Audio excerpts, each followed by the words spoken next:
Good morning, everyone. It's been a great morning already with wonderful remarks in that last panel. One of the great fears of a moderator is that none of the panelists show up. Vanessa was literally circling, I think, Reagan National Airport for the last hour, and it's so wonderful to see E.J. Dion and Scott Beal. You know, the purpose of this panel is to talk about not just the idea, but the policy of international service as we pivot to a new administration and a new Congress, which is always hopeful in the life of a country. And I can't help but look here in the front row to our quantum leaper, Harris Wofford, who more than 55 years ago with Sergeant Shriver had the audacity to say that it would be the policy of the United States to send our sons and daughters, our mothers and fathers, even today our grandmothers and grandfathers in more than 100 countries around the globe to share our talents, to understand peoples from around the world, and to bring that experience back home.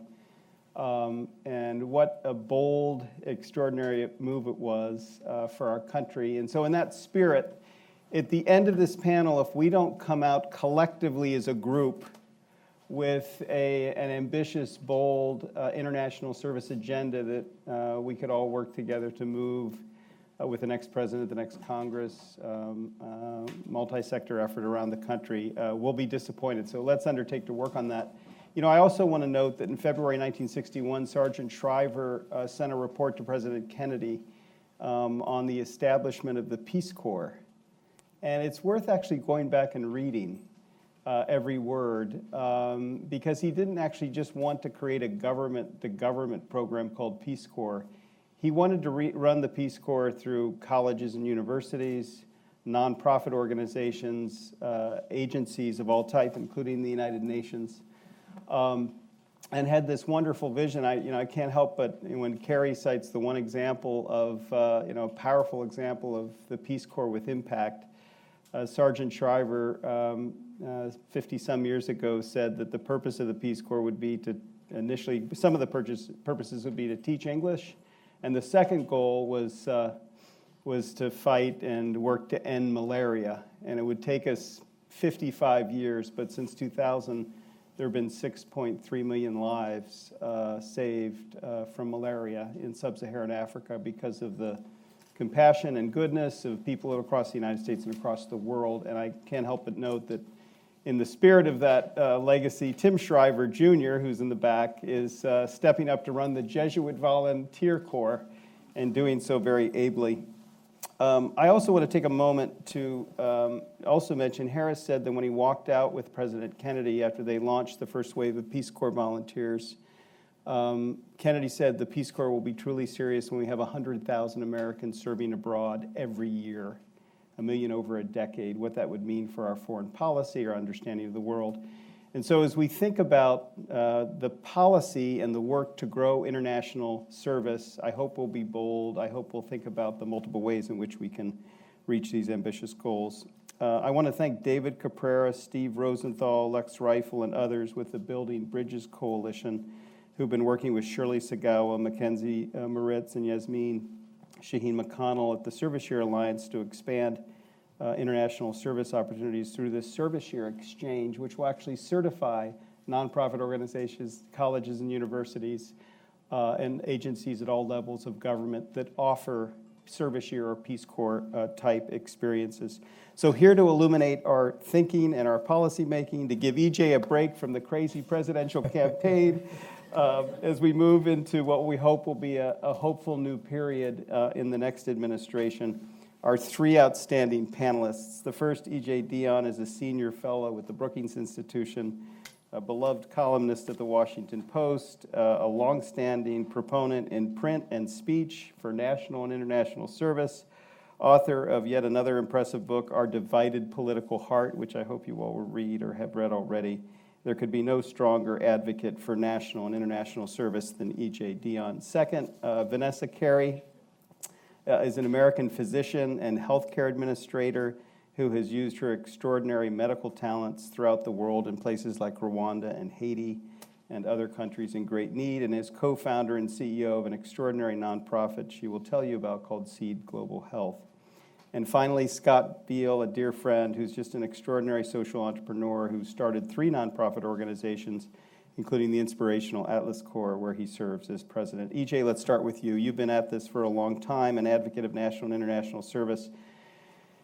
As a new president comes in, new Congress, considering the fits and starts in national and international service in our country, can you help us along? What's your advice? What are the arguments? I suppose, in all honesty, I have to say it might depend on who the next president is. But before I begin, I just want to join you in saluting Harris Wofford. I actually want to salute Harris Wofford and you, because this is a cause that, while occasionally it's come under partisan attack and there have been arguments about, quotes, paid volunteerism, each of you has done more to keep this as a cause that people in both parties can think about, be serious about, and I think we owe you a debt.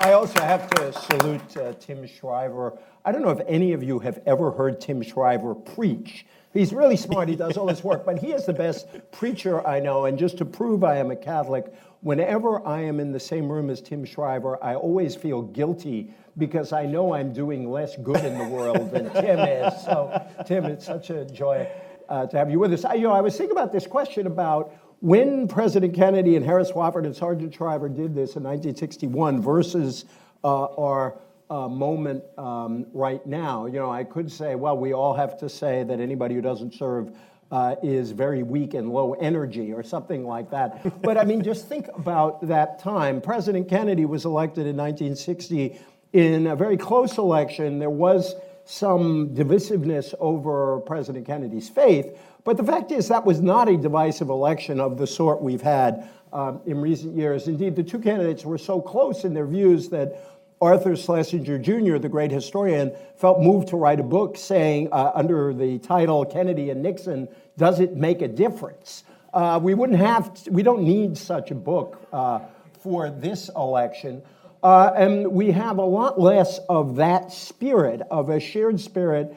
We also were in a time that was only 15 years after the end of World War II. Yeah. And the Depression and the war, I think, created a kind of natural sense of solidarity in the country. Millions and millions of Americans had served overseas in the military, and so there was something entirely natural about Kennedy, the vet from World War II, proposing something like the Peace Corps and the initiatives that came afterward. We're not in that same place now. The third difference is that we obviously did have poverty in the country. We had Sergeant Shriver's other great achievement.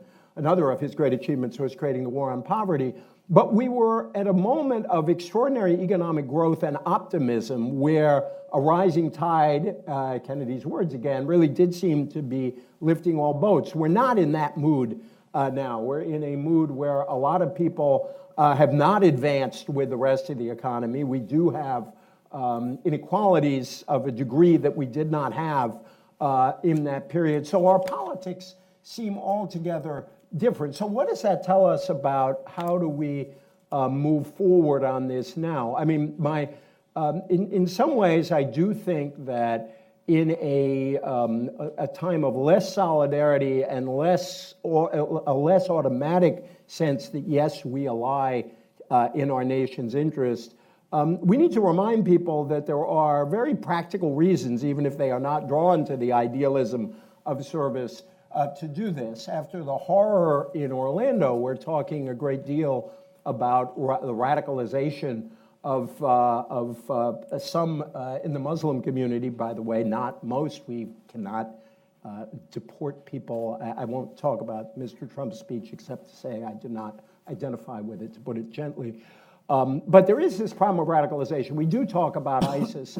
What better signal about what kind of country we are than to send people all over the globe to serve in communities that both want our help and want to sort of get together with us to solve problems. So that's practical reason number one. Practical reason number two And I think this is being covered in the course of this discussion today, precisely at a time of economic trouble when people need opportunities. I think service, particularly for young people who are having trouble gaining a foothold on the first couple of steps of the ladder of mobility, there's a lot of evidence that service is connected with opportunities for mobility later in life. Third, the very fact that we are so divided as a nation, we know, if only in the case of some of us from all those World War II movies, how much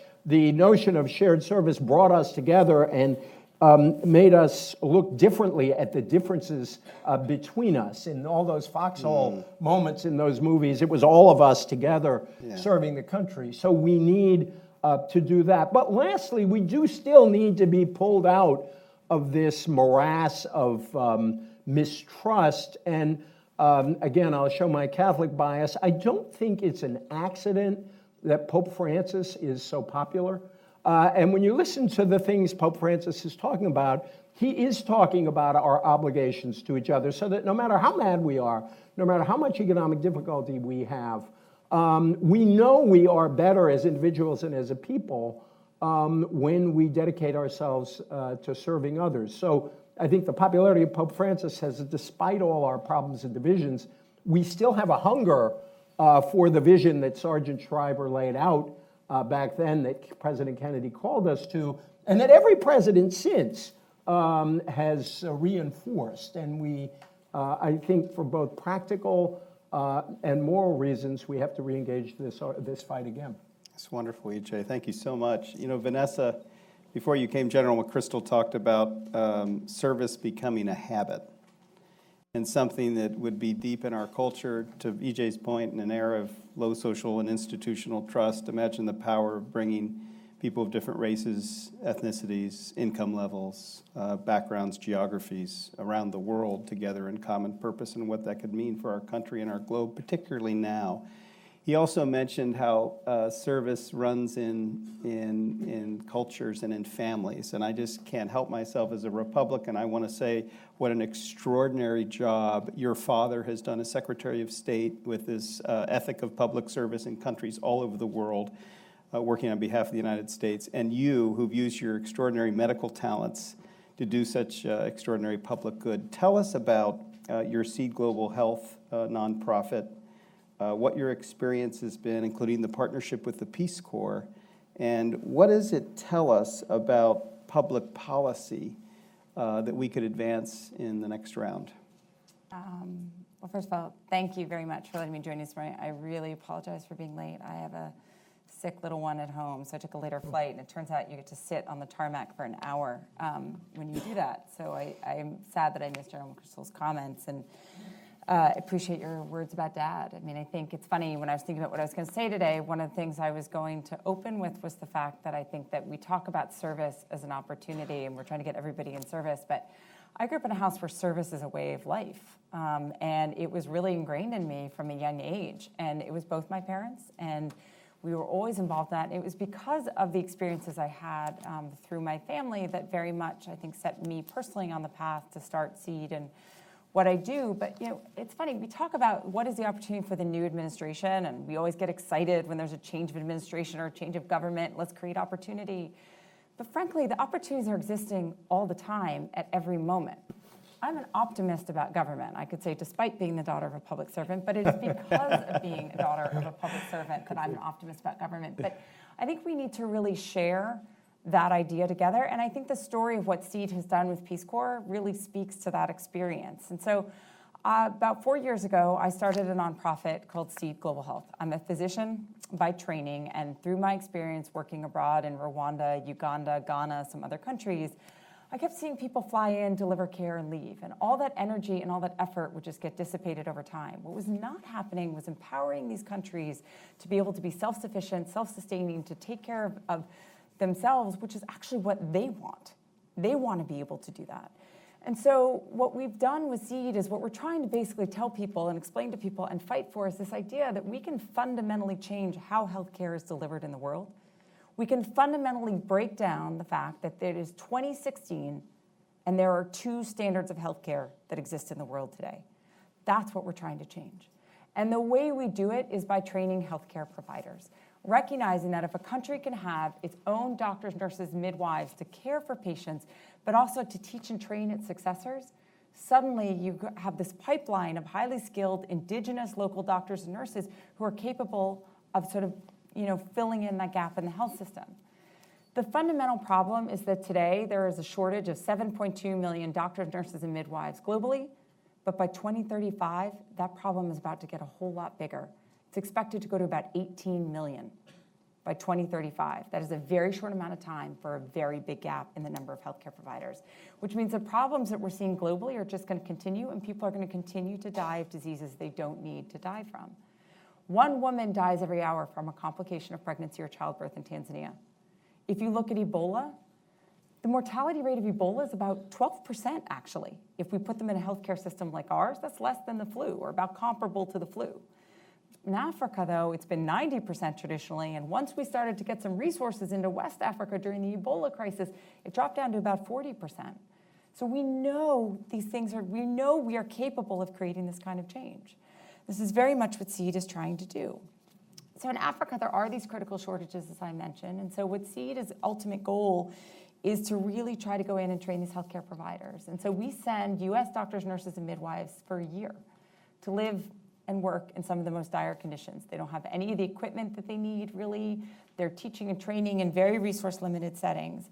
But the model is that if we can train, let's say we train, one of my doctors trains 10 doctors, and those each go on to train 10 more, and then they each go on to train 10 more, suddenly you have this huge leveraging effect. So I had one volunteer who taught 160 nurses. Only 158, I think, had wanted, so only 2, we should say, had wanted to be nurses, and 158 did not. But by the end of that year, all 160 were talking about the power of nursing and how excited they were to teach their students that same sense of pride, dignity, and ability to create change. That's our leverage model that we're trying to create through this. I worked an overnight shift 2 nights ago, and I'm really tired, so I am going to refer to notes to make sure that I'm highly functional, or as functional as I can be. So I think the key is that actually in 3 years that we've been putting volunteers on the ground in 3 countries, Tanzania, Malawi, and Uganda, we have trained close to 10,000 doctors, nurses, and midwives. 105 of our volunteers have trained close to 10,000.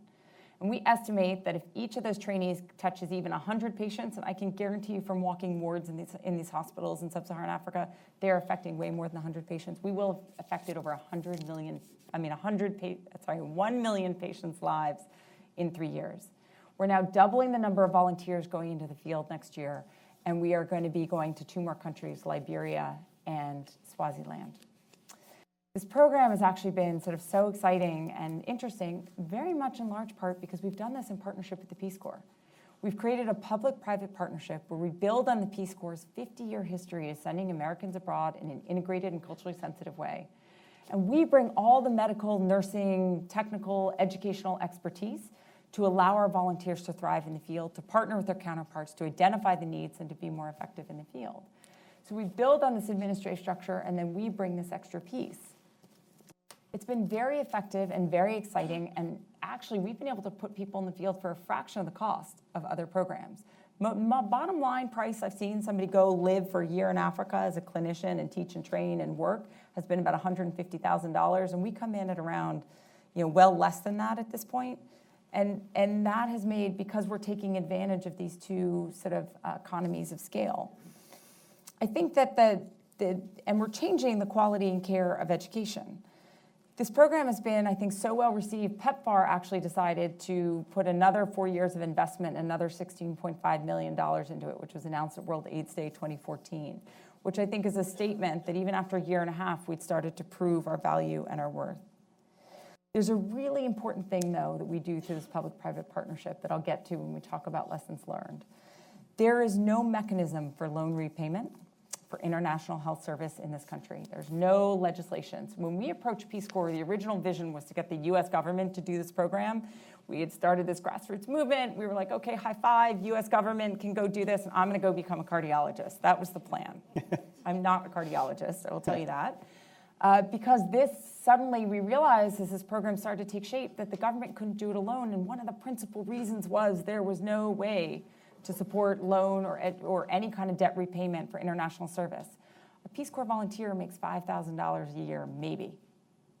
They do get some readjustment allowance when they come back, but here's the problem. The average health professional has about $170,000 worth of debt on graduation from public institutions. That's a huge mismatch. So even though there's an opportunity for loan deferment, you're not getting loan repayment. And the debt was just accruing, and nobody was able to really participate in this program. So what does this sort of look like? To tell one story, it looks like Esther Johnson, who is a family medicine doctor who went and spent a year living in Tanzania teaching and training. When she first walked on the ward, she saw maybe 3 dead babies. Doesn't matter. It was more than 1. It was more than 0. Dead babies just lying there. And Esther decided to try to figure out what was causing it. So she sort of took a step back. She tried to be quiet. She looked, she observed, she learned. And what she realized was that these babies were dying because nobody knew how to recognize respiratory distress. And when they recognized it, nobody knew what to do about it or to troubleshoot it. So she spent the next months teaching, not with any equipment, just teaching folks how to do this. Well, it got to the point where she was coming in the morning and there were no more dead babies. And the students were so excited that they could do something, they started to organize their own trainings. They're now taking those trainings around Tanzania, Tanzanian-led, Tanzanian-run, Tanzanian-owned, and they're teaching people around Tanzania to reduce infant mortality in the country. So I think what we've learned from SEED, just to sort of wrap up, I mean, with the 3 lessons, and I think the 3 opportunities are here that we've learned is, 1, there has got to be mechanisms to support service. People say that it should be volunteerism. Well, I've got news for you. Earning barely any money in order to engage in service, live in some of the hardest conditions, and to be able to really have the stomach to see the suffering that you're often seeing in the suffering is service. And to sacrifice time with your family is service, but we have to have a mechanism for loan repayment or debt repayment. SEED is going to offset $1.3 million worth of debt this year alone, bringing our total to about 3.6 million since the program started. That's 4 years. That's a lot of debt. Our volunteers gave me a standing ovation when I talked about it last year. It's a critically important opportunity for this, and it's an investment here at home. These are folks we know that are more likely to come home and work with underserved specialties and in underserved areas in this country. Better understanding social determinants of health, it's an opportunity to invest in our own healthcare system. The other thing that we know is that this is fundamentally the right thing to do, in the sense that we have poured billions of dollars into global health, and we're continuing to have to pour billions of dollars in. It is important to invest in frontline providers and community health workers to increase access, but I've got news for you. Those frontline providers and community health workers and sort of that bridge, they are going to tell you that they need a backup and a referral plan and people to educate and to train them and to worry about the complications that they're seeing. They can deliver a baby, but when that uterus ruptures, they can't save that mother's life. That's what we need to be able to also ensure exists in these countries, and the countries want this kind of thing. It's messier. It seems like it costs more to put somebody in the field for maybe $90,000 a year. That feels like a big investment. But when you look at the number of people we're training, it's $700 per skilled health professional we're training in these countries. And if you take that conservative estimate of each person trained sees 100 patients, it's $7 per patient life that we're affecting. That is a cost-effective intervention. So the ultimate goal here we have to realize is that the big problems haven't been solved because they're big problems. They're difficult to solve, but they're solvable. And we have to be willing to take that as our approach if we're going to do these answers and go for a long-term vision, maybe make what seems like a bigger investment. But in the end, there's an exit plan. We're already leaving some sites because they've hired the people we've trained and we're no longer needed. So there is an opportunity to shift how we're doing this. I have other lessons, but for the sake of time, I will stop. My goodness. And I just really appreciate the opportunity to share some of this work with you today. Thank you. Wow. Okay. And that was low function. I can't imagine what high function was, Vanessa. I'm going to worry, it's My fairly low function goodness. today, but we're Okay. working on it. Scott, I had the privilege, one of the privileges of my life actually was to have an Atlas Corps fellow, Moret Baguette from Tahrir Square in Cairo, a part of the extraordinary women who led the revolution in Egypt. And then she came and worked at our company and mobilized young people from Anacostia to serve in their communities. They brought the bald eagle back to the nation's capital, did other extraordinary things. But Moret was like at the center of this revolution here in DC. So tell us about this Reverse Peace Corps, multilateral professional corps you've started called Atlas Corps, and like Vanessa and like EJ, what lessons have you learned and what advice would you give us in terms of creating a multi-public-private agenda moving forward? Great. Well, thank you, Bridge, and thank you, BBC, for the opportunity to be here. It was not only did BBC launch 10 years ago, but Atlas Corps launched 10 years ago. And I was serving in the U.S. Embassy in India, having previously worked in the White House and with Ashoka, and reading Thomas Friedman's book, The Road is Flat. And one thing I saw was that the road was flat in the private sector. People from around the world went to great companies like IBM or to Microsoft to invent Hotmail and make millions of dollars. The world was flat in the academic sector. People from around the world went to great universities and gained knowledge and went back home. It's even flat in the athletic sector. If you're a good shortstop, you'll go play for the Yankees. If you're even better, you can play for the Nationals. Yeah. Red Sox. And if you're really good, you play for the Red Sox. Talent crosses borders. And what I saw was that, the other thing I saw was, having lived in Bosnia and India and around the world, was everywhere you go, you meet smart, talented, passionate people who want to make the world a better place. Talent in this world is universally distributed, but opportunity's not. And as a white male born with a US passport, I could go to 160 countries and not even need a visa. But the idea of someone from India or Tanzania coming to volunteer here just wasn't going to happen. That opportunity didn't exist, even though the talent did in Cairo and India and China and Mexico and Spain, all around the world. So I launched Atlas Corps. I left State Department with this vision, create a global community of the world's best social change leaders. Find the most talented leaders, no matter what passport they were born with, no matter what their religion, their nationality, or their ethnicity. Give them an opportunity to come serve in the United States, to not only learn from U.S. organizations, but also share their perspectives and ideas, and head back home to create this global network. Just a couple weeks ago, our 21st class of fellows arrived. We're now up to 500 leaders from 76 countries who have come to serve at great organizations like Civic Enterprises. What we've learned in those last 10 years is that, yes, it's a powerful idea, but it's even a more powerful movement. And that when you have an LGBT leader from China serving at the Human Rights Campaign, living in the same home from a Pakistani youth leader serving at the Malala Fund, that not only does the Pakistani and the Chinese leader learn from the U.S. organization and we learn from them, but the Pakistani leader learns from the Chinese leader, who learns from the Mexican leader, who learns from the Colombian, not just how to salsa dance, but how to make the world a better place.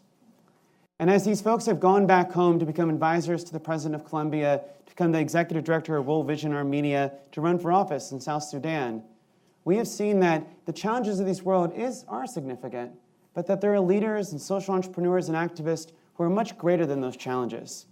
And what we need is not just a one-way flow of volunteers, as much as global service is part of the solution, but we need a global partnership for global service. We need folks serving side by side and also serving in multiple directions. You know, I often refer to it as the reverse Peace Corps, although once I described it as a reverse Peace Corps to my friend in India, and he's like, I like your idea, but why are you against peace? Probably not the best term. Right.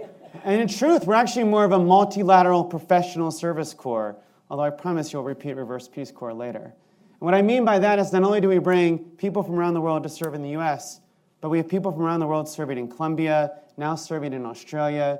We want to show that it doesn't matter where you were born, but if you have passion and talent and skill, and you're willing to volunteer a year of your life overseas, Atlas Corps is willing to help you make that happen, as are our partners and other members of the Building Bridges Coalition. We've learned that this is done through partnership. And my time at Ashoka taught me how to be a social entrepreneur, I hope. And then when we place a Spaniard at Habitat for Humanity, Habitat pays for that fellow. We should work with the nonprofit sector, with the private sector, whether it's Nike or McKinsey. We've learned that we can do this with the government. You know, when State Department wants to strengthen civil society in Pakistan, in Sudan or South Sudan or Cuba, we can bring those leaders here. And not only can they learn from the U.S., but we can learn from them, and they can go back stronger civil society leaders, strengthening civil society in those countries in partnership with the U.S. government. And we know we can do this as part of a larger coalition. Over 200 organizations have received Atlas Corps Fellows, have benefited from their skills, and those organizations are more likely to partner with each other going forward as well. And that we need that multi-sector approach. We need that multinational approach to be able to affect these global challenges.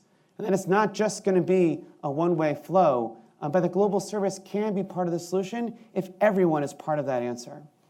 Wonderful, Scott. I want you to get your questions ready, but I'm going to turn to EJ to respond and wax eloquent. Well, I don't know about waxing eloquent. No, in fact, I want to underscore what you said. I wish I were as persuasive, fully rested as I am as Vanessa is when she's sleep deprived. So maybe I should go on your sleep schedule. I want to respond to a few things that were said because I think they were really important. I was on the loan repayment issue. I was thinking, you asked me to think about how do we connect the service idea to now as opposed to 10 years ago or 20 years ago or 50 years ago. And there are two things about loan repayment, getting loan forgiveness as opposed to just postponement.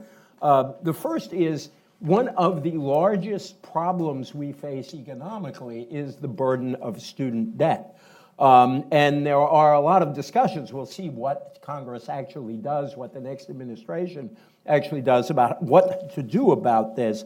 But I think there could not be a better synergy than between the service movement and loan forgiveness. And we ought to think very carefully about the incentives the current system now creates. I think maybe I've hung around Brookings too long, but one of the things I've learned here is that you've got to look at how policy X affects policy Y when you don't see any connection whatsoever. What kind of incentives are we creating right now for young people? The incentive we are creating is that they must leave college or grad school and make as much money as they can quickly because they really want to free themselves from this burden of debt. And so what we're doing is we're creating massive disincentives for people to give a year, 2 years, 3 years of their lives to something else. Incidentally, I actually think we should also be recruiting people to give part of their lives to government service itself. I think one of the things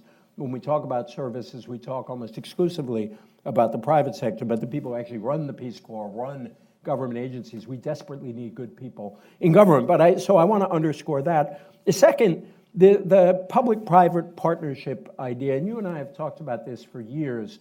In our political debate, we so often hear one side is for government and the other side is for civil society institutions. And it's a point you made when you were in government and other people have made, that government is not the enemy of civil society institutions. It can be, I suppose. There are ways in which you can try to drive them out, as some of my conservative friends try to say. But in most cases, government partners with groups like SEED. If you look at AmeriCorps, so many of the volunteers are people who actually work for the civil society sector. So that if you actually want to empower civil society, you should be a friend of these efforts, not an enemy of these efforts. And Scott, I loved your presentation. I was thinking the same thing, the reverse Peace Corps, when you said that. But I really think it's so important what you're doing. I don't know if you all have had this experience, but over the years, I've had the wonderful experience of having friends from abroad who, for one reason or another, don't particularly like our country. They may not have liked a particular president, or they're mad about some foreign policy endeavor of ours or something.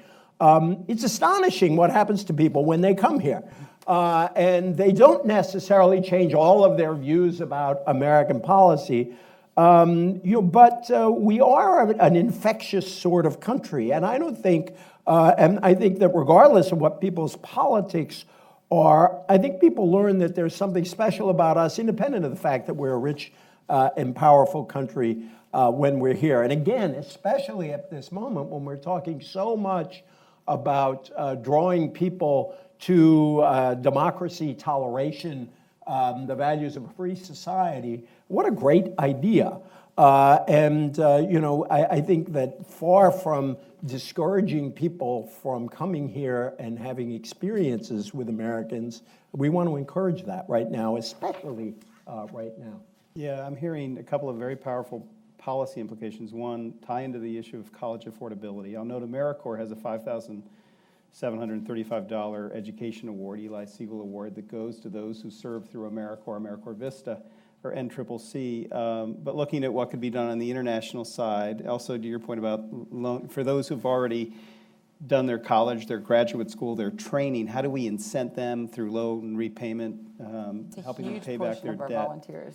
Our oldest volunteer is 71. But Vanessa, the second thing you said that was so compelling is that, when you look across the political landscape, there are a few hope spots. One is bipartisan support for the president's emergency plan for AIDS relief, literally billions of dollars of new spending. The president's malaria initiative, all these, a lot of them are global health initiatives. And it seems like you've figured out a way to tie in effectively, to ride that wave of bipartisan support, to show the power of training indigenous peoples at low cost in a sustainable fashion to make a difference for these health systems and the outcomes we're trying to achieve.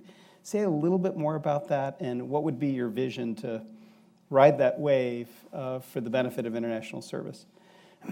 So certainly we have benefited from the fact that we have very powerful bipartisan partners. One, Peace Corps is one of the most bipartisanly supported organizations in U.S. history. It's actually had its budget increased on a fairly regular basis despite the current climate, which I think is very exciting. And I think it's also speaks to the fact that I think people sort of understand the importance of outreach. And interestingly, when I ran the idea of Seed by a Ugandan colleague, I said, so what do you think of this? Thinking he'd say, oh, great, you're going to bring doctors to my university to teach. His first response was, you know what this is going to do?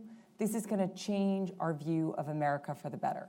And I was not expecting that particular response. So I think that speaks to the power of sort of that partnership. PEPFAR, love him or hate him, President Bush deserves a huge amount of credit for putting PEPFAR in place and actually, announcing it. And he really has become, I think, in many ways, a global health president, or at least for launching that. And we'll give credit there. And I'm grateful because I think PEPFAR is growing to be one of the most powerful programs we've seen in history. What it did is it redefined how people realize we can achieve things in global health, that we can actually achieve results. You can put people on treatment. You can make HIV a chronic disease. You can actually improve health outcomes, change life expectancy. And that's a really powerful thing because AIDS felt like it was impossible when it first started. And so it's another great example of making something possible. And so those have been really important partners for us as we go forward, and we're very grateful for them. But I won't lie, it is not remotely sufficient. We are solely responsible for raising the loan repayment piece of the program, and it turns out that the government funding, while it goes a long way for us, it's going to be about a fifth of our budget next year. And the demand for the work that we're doing far outstrips what we're capable of doing right now. I have a waiting list of countries, about 8 or 9 countries that are actively asking us to go, and there's not enough federal funding to take us there with Peace Corps. So we're going to try to maybe go in partnership with other governments or to go alone with support, but we're going to have to raise that funding. And I think it helps because we're leveraging U.S. government dollars, which I think has been exciting for the U.S. government in terms of the programming we are doing. But we are going to have to be creative about how to make this go further. I think the underlying issue that we all need to understand right now is that we live in a very small world. Air travel, Twitter, social media, all of these things is connecting us much more intimately. Zika virus, it is in this country. It will continue to be in this country. And that is only the beginning of what we are going to face. I mean, I think we have to realize that we are not immune. And so there's a new idea of health security that's coming up that I think is also getting a lot of bipartisan support. Exactly. And we just need to be, I think, strategic about making these linkages and helping people to understand the importance of being engaged in a world, but also listening as we do it, because that's the other key piece as we go forward. But it's been very important, but we need to kind of grow and cultivate that and encourage whoever is president to see sort of the fact that we live in a very small world now that is incredibly linked, and that we need to really embrace that, be excited about it, but be responsible in it. Beautiful. Well done. By the way, I just realized with all this wonderful, really extraordinary talk about fixing global health and what can be done, I used the wrong metaphor when I said being in America is infectious, but you know what I meant. I noticed that, and I was like, we'll take it. In a loving way. Questions, if you could ask your questions efficiently, we'll get more in. David? Efficient comment question. Ed O'Neill is here. He was standing in the wings in case, but 1,200 village health workers in Makona in Uganda, as you know, been leveraged with 80 volunteers, one of the first clinical trial evaluations. How can we upscale? How can policy encourage more OmniMeds, more projects like yours on the medical level with that kind of leverage? It seems to me what Mr. Dictus and others talked about for the SDGs, at the end of the day, need to be owned by communities and community volunteers abroad, not just American sending. And Bridge, you're the expert at how do you also retarget or more efficiently leverage, PEPFAR. We had the Global Service Fellows that you and Harris and I here at Brookings authored, and your father reported out unanimously out of committee. You'll hear more about that. But how can we more effectively harness some of these investments to leverage service year and this volunteer work ahead? Vanessa, you want to? I think that I think the key thing to remember is that, so this was sort of a third policy implication that I want to speak about, was that we are going to have to find ways to change how we do foreign aid to some degree, where we right now are pretty stringent about how foreign aid goes into place. So to give an example, and this would be the counter, is that when PEPFAR first went into place, we demanded that only FDA approved drugs only, for example, could be purchased by PEPFAR funding. Well, it turns out that's all second-line drugs that are way more expensive, which means your reach was diminished significantly. And that's just an example of how we put restrictions on funding. So the reason I say this is that if we also put restrictions that we can't do direct government budgetary support, we can sort of give the money, and then the money, we can be told how to spend the money, but we're not going to say to a government, here, government, take this pool of money and figure out how to spend it. And I think the problem, this goes to how do we scale community health workers, and so ultimately there's a desire for local ownership. And if you really look at how we solve problems, it is when they are locally driven, locally owned, and locally led. And we sort of accompany, to use Paul Farmer's term, we accompany these countries or these communities in solving their problems, and we support them, but we kind of lead from behind. And I think if we are going to do that, we're going to have to fundamentally shift sort of the rules of how we do this. It's not without risk. Corruption is very real. That has got to stop, and we do need to do that hand in hand. But we also need to find the places in the communities where things work well. So we work, for example, on a very institutional level. We partner very closely with institutions. And those institutions, they want better health. They want to see patients live. They want to see doctors and nurses get trained who want to stay in their institution and keep training. They want to hire them, and the governments want to hire them. So we just partnered with the government of Tanzania. The government of Tanzania doesn't have the money to train anesthesiologists, so they have like 2 anesthesiologists in the country. They asked us to pay for the cost of training these anesthesiologists, and we will now put 6 more anesthesiologists in the country to bring the total to 8 for a population of 44 million. But they said, we don't have the budget to train, but we do have the budget to hire them, pay for them, and keep them in the system. So we've partnered with the government. We're going to spend $15,000 training people, but the government's going to hire them, and they're going to stay in the system, and these students have agreed to stay in the system. But because there's been these budget limitations about how money can be spent, the government has this bottleneck that if we hadn't come in, wouldn't have gotten fixed. So I think that's one example of where we need to begin to make a shift. Wonderful. Scott? Bridge, let me give one example too about, sometimes there is money in the government now that can be better leveraged. The U.S. government spends $88 million to bring about almost 5,000 people to the U.S. for 3 weeks. There's something infectious about the U.S. Colin Powell and other secretaries have said it. You come, you experience the United States, you go back, and a lot of those people become world leaders. Well, we took 10% of that, like $8 or $9 million. We could bring 500 of those folks to serve in the U.S. for a year. And to make that a service year for folks all around the world. Literally the same number of people, the same price point as someone coming for 3 weeks. And so we just can shift the international volunteer budget. Frankly, there needs to be more money in these types of things, but even if there's more flexibility in how some of these things were spent, then we could further advance U.S. government interests while also advancing service, and while also strengthening civil society in our own country all at once. It's almost that easy, but it just requires some real policy changes. Yeah, very good. Could Yeah, I of ask course. you a question? Yes. Because what we're talking about here, not necessarily vast sums of public money, although if one were serious about loan forgiveness, that would be a very substantial public expenditure. And I think it's worth it. You probably think it's worth it. But we are at a moment of enormous public skepticism about public spending. And it's very hard to get people to invest in either government itself or even in public goods connected to government like these organizations. What can we do to change this ethic? Because I really do think we could sit here and describe all the great things all that you guys are doing, but this institutional mistrust that exists in the country, I do think that the service movement has an opportunity to kind of push back against that mistrust. But I'm curious your thoughts, because you've kind of lived in a way with both sides of the political argument. You've worked in a Republican administration, but a lot of your friends in this movement happen to be Democrats, and so you've heard people on both sides of this.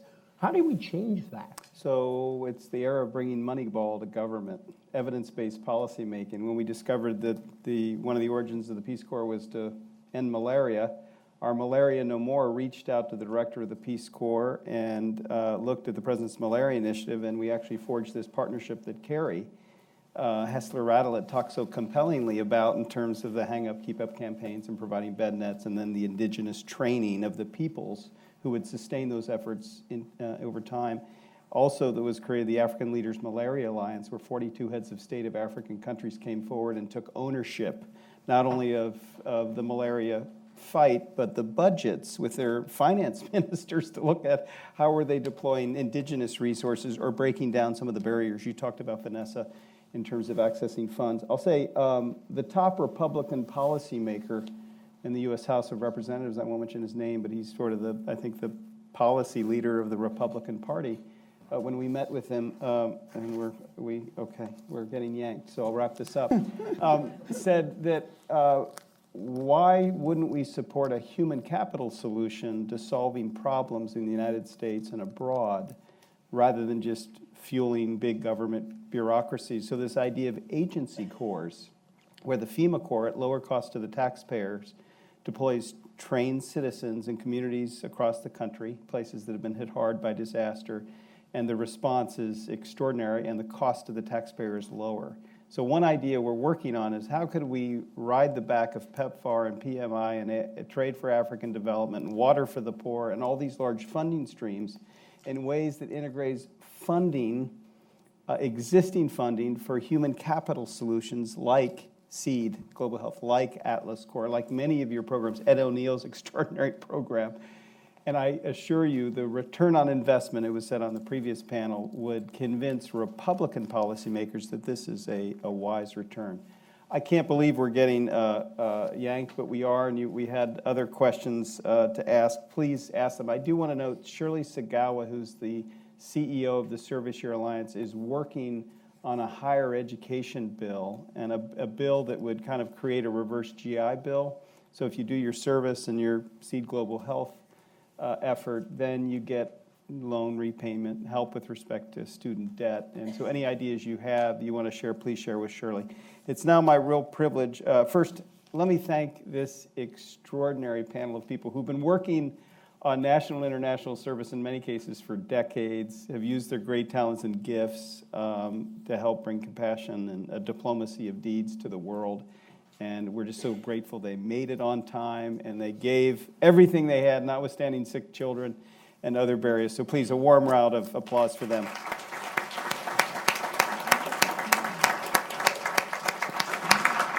And I think we're supposed to stay up here, but it's now my pleasure to introduce a really dear friend who's been at it at the wheel of leading international service efforts for more than a decade. Steve Rosenthal is the chair emeritus of the Building Bridges Coalition and the current president of Cross Cultural Solutions, and he will make a special announcement. Steve?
Global Service Fellowship. And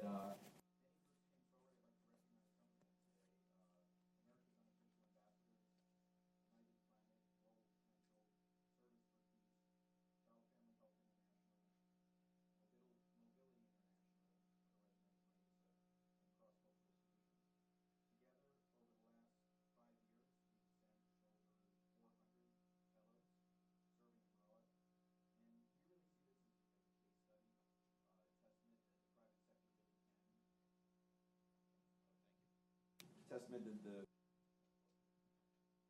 Can you guys hear me? Good. Testament that the private sector can do so much. And with this case study behind us, we see that this is going to become funded legislation in the future. I'm very happy to also quickly touch upon the fact that the Building Bridges Coalition and the Service Year Alliance have recently joined hands in a very important partnership. I'd like to thank Shirley Sagawa and Mackenzie, who's here with us today, become a reality. Together, we seek to enable 10,000 more people to serve abroad over a year in a service year. We're going to do that as a combination of Peace Corps growth, NGOs, faith-based organizations, universities, and corporations all working together. And I also want to point out that the Building Bridges Coalition is a Big Ten environment. You know, the one-year programs are just one way for us to move the needle on international service. And all groups are welcome and encouraged to participate. What binds us together is us all working towards the SDGs and the 2030 goals. At 2:30 today, there'll be a session. Hopefully most of you can make it. We'll be talking more about the Service Year Alliance and our partnership. And with that, I'd like to introduce a very special colleague and friend. Senator Wofford's accomplishments are legend in this room, I'm sure, from his work with John Kennedy on civil rights and marching with Dr. Martin Luther King to co-founding the Peace Corps. And time is short, but I could go on and on and on. Let me invoke one of my favorite, I'm sure one of your favorite quotes by Dr. King. The arc of the moral universe is long, but it bends towards justice. And it's my honor and privilege to introduce someone who has bent that arc and continues to bend it, Senator Harris Wofford. Yes, indeed.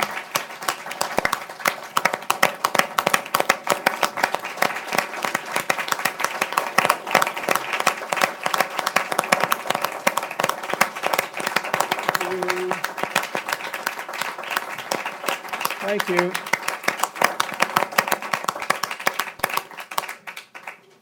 Thank you. We began today with the words wonderful. I love that. They echo the words that 10 years ago, how many of you were here when the Building Bridges Coalition got born and the general then was General Powell here? Could you raise your hands? It's wonderful to see you and to hear you. And these two panels we've just had, they're wonderful.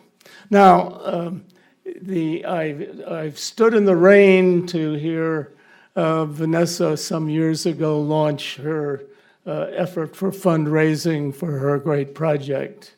I think I've been lucky to see most of your classes of students as the Atlas Corps has grown, has gotten bigger and bigger and better. Scott. EJ, you are the wisest and most creative journalist on all of the issues we've been talking about. You're a teacher, and we look to you. I read and listen to you as often as I can. And I've been lucky to work with with Bridge. John Bridgeland is in the Sergeant Shriver's category of Malaria No More, created that venture. The Opportunity Nation, I could list a number of those. My job here at the moment is to finish this part of the day or the late morning. Our general told us that the service year, as a common expectation of higher education in this country, needs to be funded. And I'm glad that challenge is before us. Now, the General McChrystal suggested that there are certain ingrained habits. Mine are not related to my clothes, but I think some of you know that I'm ingrained in passing on the larger vision that John Kennedy had of the Peace Corps. And sir, I've been sitting next to Alan Solomon from Tufts, who is showing how a university can pick up the torch that Kennedy asked in his first proposal for a Peace Corps and Sergeant Shriver's, that higher education should be the first carrier of national service at home and abroad. So that is part of what is wonderful today. My ingrained mission is to remind me and you of Kennedy's larger vision. Now, I'm going to come to the one some of us have heard often, but on the trip around the world to see if other nations would invite the Peace Corps, we landed in Ghana, and Shriver, who almost never got sick of any kind, had lost his voice. And he got out and he said, "I've lost my voice, but that's all right because the Peace Corps is here to listen and learn." It was pretty bad. The president of Ghana enthusiastically welcomed the Peace Corps, and it's been there working ever since. But he said, "Then, Mr. Shriver, what would you think if we from Ligon Hill, our university graduates, sent people from Ghana to teach in your schools?" And naturally, you can imagine Sergeant Shriver said, "I love it. Yes, I was chair of the school board of Chicago. We'll welcome them with open arms." And Scott has raised that original mission from Kennedy over the years. The mission that is most ingrained is, as I was setting forth with my wife and 3 children to Ethiopia for 2 years, I was working for President Kennedy, and he was sending off 600 Peace Corps volunteers in the summer of 1962. And he had had some doubts about the Peace Corps. His brain trust in Boston and some of his staff said, "Can we really trust young people not to mess up? It sounds rather dangerous, should be very slow, very small if you have to do it." But by the second year, he was convinced that it was working, and that on the way back to the Oval Office, the last time I spoke to him, he said, "You know, this will be really serious when it's 100,000 a year, and in 1 decade, 1 million Americans will have served and worked in Africa, Asia, and Latin America. And for the first time, we will have a large constituency for a good foreign policy." That's the challenge I would leave you with, not in precise terms of the Peace Corps, but as the larger vision that we need in all of the independent sector, and I would say very especially in the sector of the higher education of Americans, which once that becomes accepted as an essential part of higher education, maybe we'll see the magic of the funding that all of these programs will require. Thank you. All right.